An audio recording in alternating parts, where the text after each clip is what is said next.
হোলিকা দহন উৎসবের জন্য কিছু আয়োজন করেছি। আসলে আপনাকে ওইখানেই নিয়ে যেতে চাই আমি। অদ্ভুত, এত কম সময়ে তুমি তো হোলিকা দহনের ব্যবস্থা করে ফেলেছ।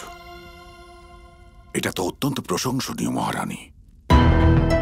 হে নারায়ণ, মহারাজ হোলিকা দহনের ব্যবস্থা মথুরার বাইরে দেখে যেন রেগে না যান। মহারানী অস্তি, কি ভাবছ? শীঘ্র চলো, আমি হোলিকা দহনের ব্যবস্থা দেখতে অত্যন্ত আগ্রহী। চলো চলুন মহারাজ।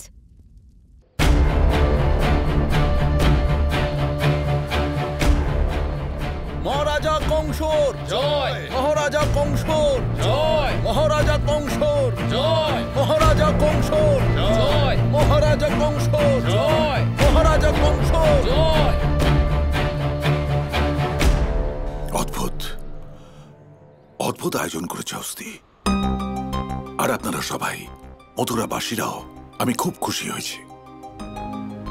কিন্তু কিন্তু এই হোলিকা দহন তো মথুরার ভিতরে হওয়া উচিত, অনুচিত মথুরার বাইরে হওয়া। ক্ষমা করুন মহারাজ। মহারাজ, এই সব ব্যবস্থা আমরা আপনার অনুমতি পাওয়ার আগেই করেছিলাম, আপনাকে লুকিয়ে। আমরা ভয় পেয়েছিলাম যে যদি আপনি এটার ব্যাপারে জানতে পারেন তাহলে আপনি আবার রেগে যাবেন। মহারাজ, আমাদের ক্ষমা করে দিন, আমরা আপনাকে অপমান।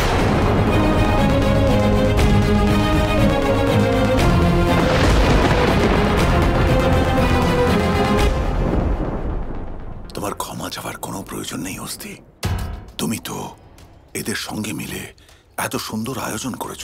শুধু একটা ভুল আছে এতে। কি ভুল হয়েছে? ভুল এটাই যে হোলিকা দহন তো আশেপাশের নেতিবাচক শক্তিকে ধ্বংস করার জন্য করা হয়।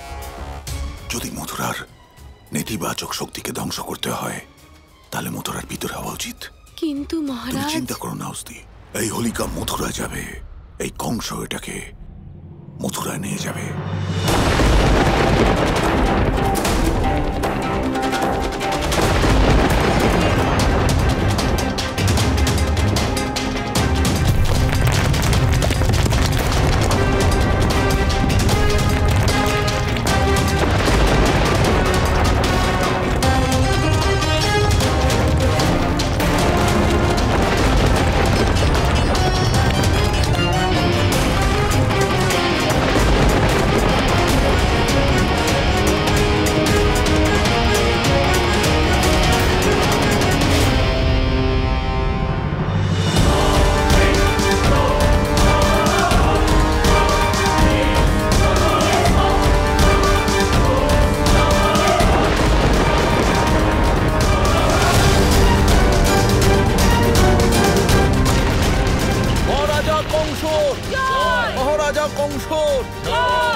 হোলিকা তো মথুরায় পৌঁছে গেছে, চলো আমরাও যাই আর হোলিকা দহনের উৎসব আরম্ভ করি।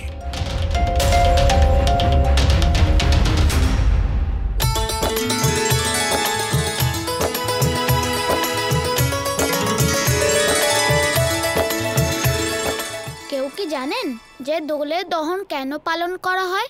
বাচ্চারা অনেকেই জানে না যে এই উৎসব কেন পালন করা হয়। নন্দ কাকা, তুমি কি আমাদের বলতে পারবে যে আমরা হোলিতে কেন দহন পালন করি? হ্যাঁ নন্দমশাই, আমরাও জানতে চাই। অবশ্যই, আজ আপনাদের সবাইকে আমি হোলিকার গল্প শোনাবো। এই গল্প শুধু হোলিকার নয়, নারায়ণের ভক্ত প্রহ্লাদেরও। হ্যাঁ, সেই প্রহ্লাদ যার ভক্তির উচ্চতা এবং গভীরতা কখনো মাপা যায়নি। সেই বালক যে ঈশ্বরের প্রতি ভক্তিকেই তার জীবনের সাধনা হিসেবে মেনে নিয়েছিল, যার হৃদয়ের প্রতিটি স্পন্দন থেকে শুধু নারায়ণ নারায়ণ ধ্বনি শোনা যেত। ওম নমো নারায়ণ। কিন্তু ওনার পিতা হিরণ্যকশিপু তার নারায়ণের প্রতি ভক্তি পছন্দ করতেন না, কারণ ওনার কাছে নারায়ণের কোনো মূল্যই ছিল না। ওই নারায়ণ আমার ভাইয়ের সাথে ছলনা করেছে, ও হলো ছলনাময়। না পিতাশ্রী, শ্রী বিষ্ণুর প্রতি আপনার ধারণা ভুল। উনি তো জগতের সৃষ্টিকর্তা, আপনারা তো ওনাকে শ্রদ্ধা করা উচিত পিতাশ্রী। ওনাকে শ্রদ্ধা করব আমি? আমি তো নিজেই ভগবান। আমি হলাম শক্তিশালী। এই বিশ্ব ব্রহ্মাণ্ডে এমন কেউ নেই যে আমাকে বিনাশ করতে পারে, কিন্তু আমি ওই নারায়ণকে অবশ্যই বিনাশ করতে পারবো। আর সেই জন্যই উনি প্রহ্লাদের ভক্তির প্রতি এবং নারায়ণের প্রতি রেগে একটা পরিকল্পনা করলেন। ভ্রাতা, আমাকে ব্রহ্মা বরদান করেছেন এই অগ্নিও আমাকে জ্বালাতে পারবে না। আপনি একটা চিতার ব্যবস্থা করুন, আমি স্বয়ং প্রহ্লাদকে নিয়ে ওই চিতায় বসবো। ঠিক বলেছো বোন হোলিকা, তুমি প্রহ্লাদকে নিয়ে ওই চিতার উপরে বসে যাও আর ওকে ভস্ম করে দাও।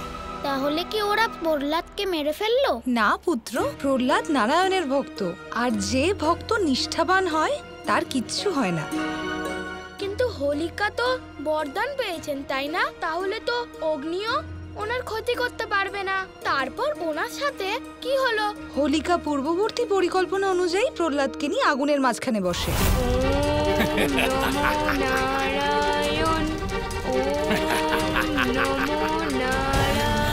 এইটা কি করে সম্ভব? এই অগ্নি আমাকে কি করে জ্বালাতে পারে? হোলিকা, তোমাকে বরদান দেওয়া হয়েছিল নিজের রক্ষার জন্য। তুমি এই বরদানের ব্যবহার কাউকে নিহত করার জন্য করেছো, তাই এবার এই বরদানই তোমার বিনাশের কারণ হলো। হোলিকা ওর পাওয়া বরের অপব্যবহার করেছে, তাই নারায়ণ ওকে শাস্তি দিয়েছেন। আচ্ছা, আগুনে হোলিকা পুড়ে যাওয়ার পর হিরণ্যকশিপু প্রহ্লাদের ভক্তি এবং নারায়ণের শক্তিকে উপেক্ষা করল। তোমার নারায়ণের প্রতি খুব ভক্তি, তাই না? অনেক বড় ভক্ত তুমি ওই নারায়ণের। তাহলে বলো, কোথায় তোমার নারায়ণ?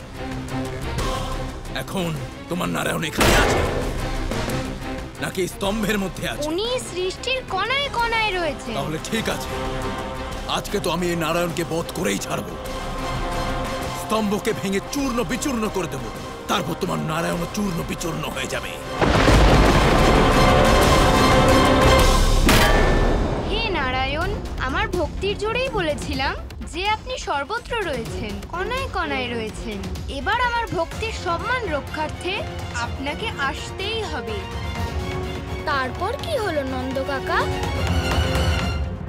তারপর নারায়ণ নরসিংহ অবতারে সেই স্তম্ভ থেকে প্রকট হলেন। তারপর দুজনের মধ্যে অনেকক্ষণ ধরে যুদ্ধ হলো, কারণ হিরণ্যকশিপুও বরদান প্রাপ্ত ছিল। হে নারায়ণ, তুমি যতই চেষ্টা করো না কেন, পরাজয় তোমারই হবে। কারণ এই সমগ্র সংসারে আমাকে কেউ মেরে ফেলতে পারবে না। না আমি মানুষের কাছে মরবো, না পশুর কাছে মরবো, না কোনো দেবতার হাতে মরবো, না কোনো দৈত্যের হাতে, না দিনে না রাতে মারা যাবো, না অস্ত্র দিয়ে না শাস্ত্র দিয়ে মরবো, না ঘরের ভিতরে না ঘরের বাইরে, না পৃথিবীতে না আকাশে মরবো।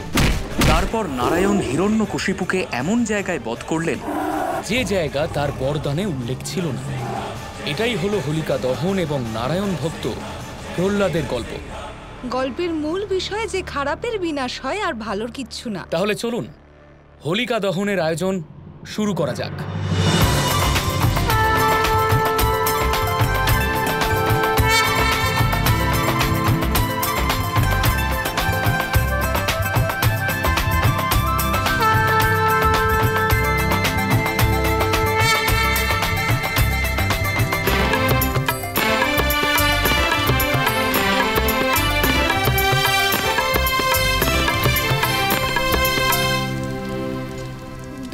দহন তো হয়ে গেল, কিন্তু গোপালকে ছাড়া কিছুই ভালো লাগছে না।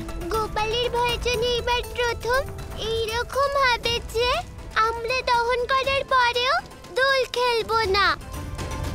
যদি আমরা খেলতাম তাহলেও গোপালকে ছাড়া আনন্দ হতো না। হোলিকা দহনের আনন্দ গোপালকে ছাড়া অসম্পূর্ণ। কতটা দুঃখের বিষয়, তাই না, যে গোপাল হোলিকা দহন উৎসবে নেই। ওকে ছাড়া তো সব উৎসবই অসম্পূর্ণ মনে হয়। জয় গোপাল জয় গোপাল।